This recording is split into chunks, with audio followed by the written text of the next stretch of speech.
This older Weber grill has some ash cleaning blades that have worn out and come apart. Luckily, they're available and easy to replace. I've turned the grill upside down and sprayed some lubricating fluid on the parts to loosen them up. And we can see that the handle has a little key that lines up with a slot in the mating part. And we have to have that key straight up like we can see right here. And it will pull out. And then the vanes drop right out. The blades are all numbered. We can see this is blade number 1. So we'll begin by assembling this part down into blade 1 with the 2 holes lining up, like we can see.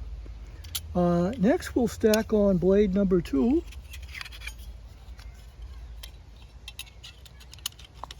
Like so.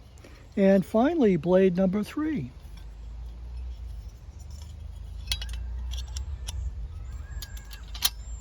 So now it's all assembled and can go inside the grill.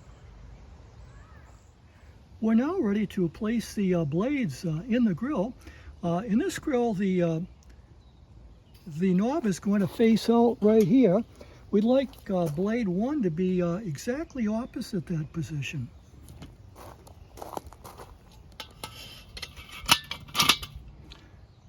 So these are now in, and we simply have to install the last piece in the handle.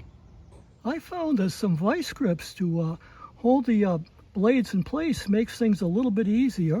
The vice grips are on one side, and I'm forcing this piece in with the key facing straight up.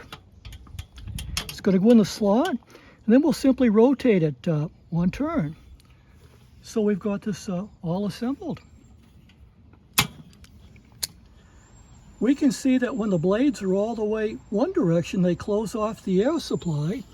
And if we move them the other way, they open up the air supply. They also can be worked to drop ashes down into the ash pan. Fairly easy job and worth doing.